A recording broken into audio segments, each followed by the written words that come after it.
जिन जिन कंपनियों में भारतीय काम कर रहे हैं वहां पर नस्लवादी गालियां बहुत दी जा रही हैं।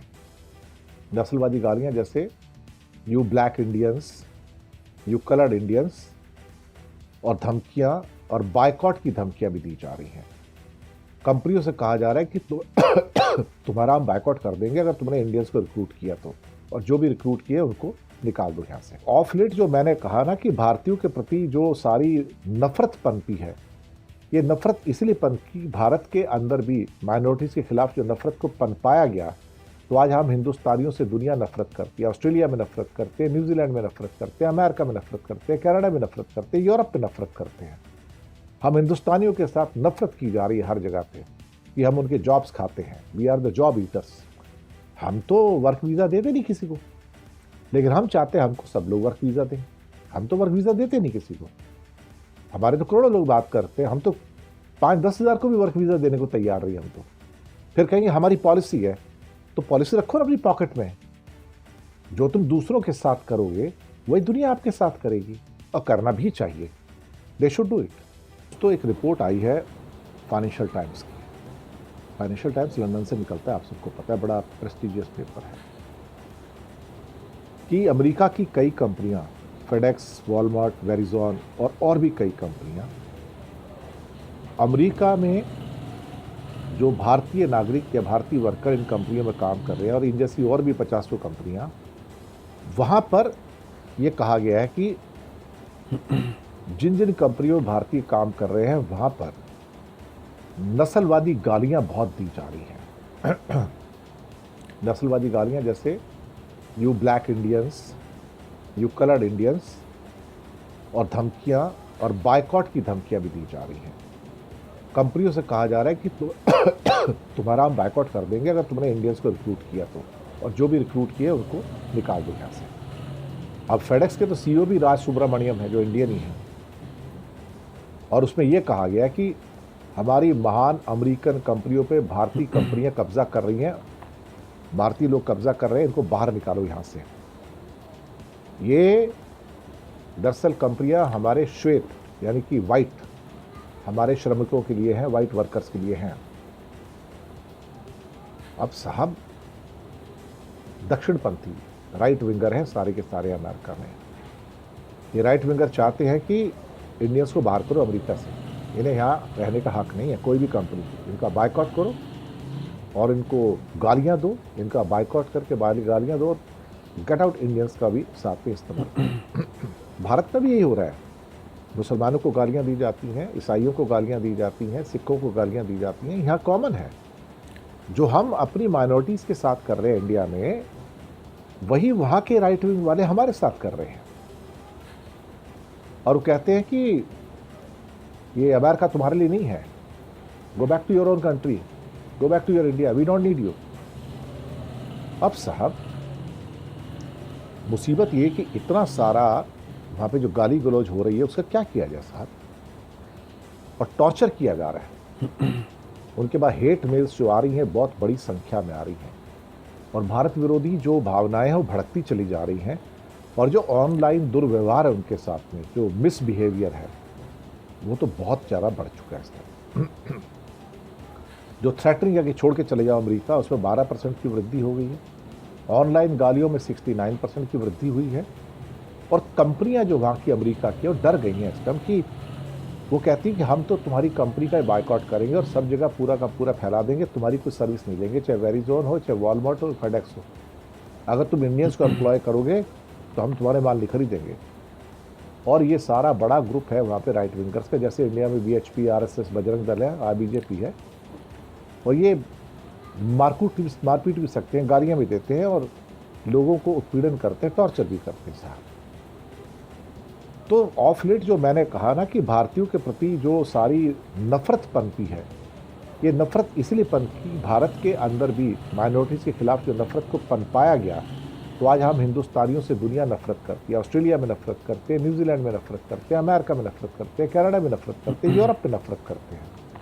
हम हिंदुस्तानियों के साथ नफरत की जा रही है हर जगह पे कि हम उनके जॉब्स खाते हैं। We are the job eaters.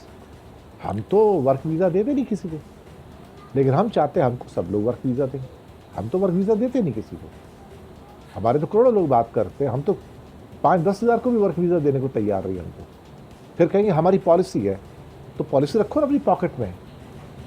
जो तुम दूसरों के साथ करोगे वही दुनिया आपके साथ करेगी, और करना भी चाहिए। They should do it, I believe. अगर हम वर्क वीज़ा नहीं दे सकते तो वो वर्क वीज़ा क्यों देंगे आपको? भारत ने अपने आप को चाबहार पोर्ट, जो ईरान का चाबहार पोर्ट है, उस परियोजना से खुद को भारत ने बाहर कर लिया है।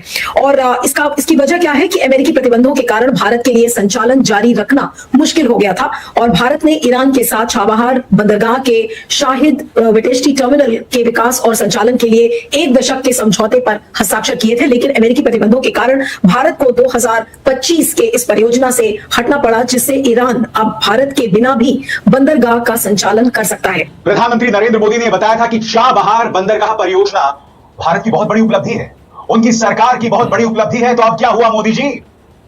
एक पंक्ति में या एक लाइन में कहूं दोस्तों, तो खबर यह है कि अमेरिका के दबाव के चलते भारत ईरान के साथ जो चाबहार बंदरगाह परियोजना है, उससे धीरे धीरे अपने हाथ खींच रहा है। एक पंक्ति में कहूं तो भारत ने ईरान को $12 करोड़ दे दिए हैं, हाथ जोड़ लिए हैं कि भैया अब यह परियोजना हमसे नहीं होगी। वो गैंग्स ऑफ वासेपुर का वो डायलॉग है ना कि बेटा तुमसे नहीं होगा, हो यही रहा है दोस्तों, तुमसे नहीं होगा। सबसे बड़ी बात दोस्तों, प्रधानमंत्री नरेंद्र मोदी ने आज तक को दिए गए इंटरव्यू में यह भी दावा किया था कि हम जो हैं, जो भी एक्शन लेते हैं किसी तीसरी पार्टी के कहने पर नहीं कहते हैं। जी हां, इसी इंटरव्यू में उन्होंने यह भी इशारा किया था कि भाई हम ईरान के साथ ये परियोजना, ये समझौता कर रहे हैं और कोई तीसरी पार्टी यह तय नहीं करेगी कि हमें क्या करना है। तो अब क्या हो गया मोदी जी? पीएम मोदी ने डंका बजाकर कहा था चाबहार पोर्ट का मेरा फाइनल एग्रीमेंट हो गया है, किसी तीसरे के बुरा लगने पर मैं फैसला नहीं बदलता। लेकिन आज हकीकत क्या है?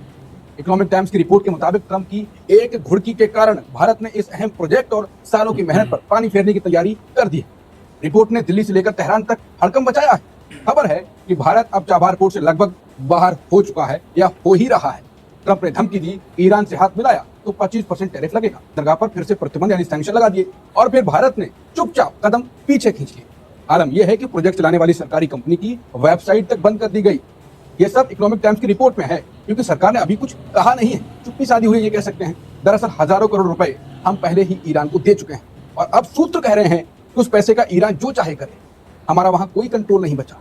कांग्रेस इसे ट्रंप के आगे सरेंडर कह रही है, और सवाल उठाया जा रहा है क्या भारत की रणनीतिक स्वतंत्रता अब सिर्फ इतिहास की किताबों में बचेगी? पैसा भारत का, बंदरगाह ईरान का और रिमोट कंट्रोल अमेरिका का।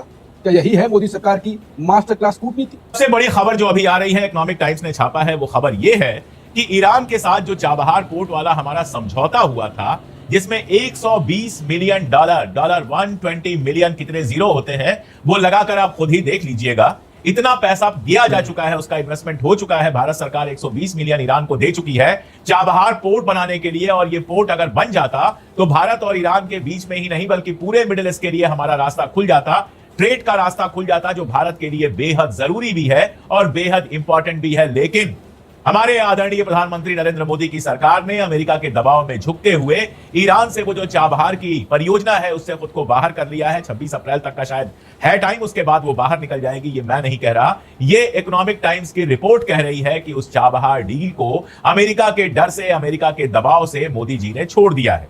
यानी 120 मिलियन जो हमारे डॉलर थे वो गए गड्ढे में, यानी मिडिल ईस्ट से सीधे जुड़ने का जो हमारा रिश्ता था एक, वो गया खटाई में। यानी भारत के भविष्य पर खटाई खटाई खटाई लगातार डालते चले जा रहे हैं और कह रहे हैं कि देश का दुनिया में डंका बज रहा है। डंका ऐसा बज रहा है कि राफेल के मामले में भी ज्यादा पैसा देकर झुक गए, उसकी कहानी फिर कभी सुना दूंगा। और झुक किसके सामने रहे हैं? डोनाल्ड ट्रंप के सामने, जो जरा सी इज्जत देने को तैयार नहीं, जो टैरिफ पहले ही लगा चुका है, अब 500% टैरिफ की बात कर रहा है। ईरान के साथ जो रिश्ता रखेगा उस पर 25% और टैरिफ लगाने की बात कर रहा है। तो जाहिर सी बात है भारत के ऊपर वो टैरिफ लगेगा ही। अभी खबर ये आ रही है कि भारत सबसे बड़ा सप्लायर है बासमती चावल का ईरान को, और अब बासमती चावल की सप्लाई रोक दी गई। और अब सरल शब्दों में इकोनॉमिक टाइम्स की खबर जो कहती है India's turbulent involvement in Iran Chabahar port all but collapses. सरल शब्दों में कहा जाए तो चाबहार परियोजना में भारत की जो भूमिका है वो पूरी तरह से बिखर गई है। भारत अपना हाथ खींच रहा है। पहले मैं आपको बतलाना चाहता हूं खबर क्या है, उसके बाद इस खबर से जुड़े तमाम पहलू मैं आपके सामने पेश करूंगा। और सबसे शॉकिंग बात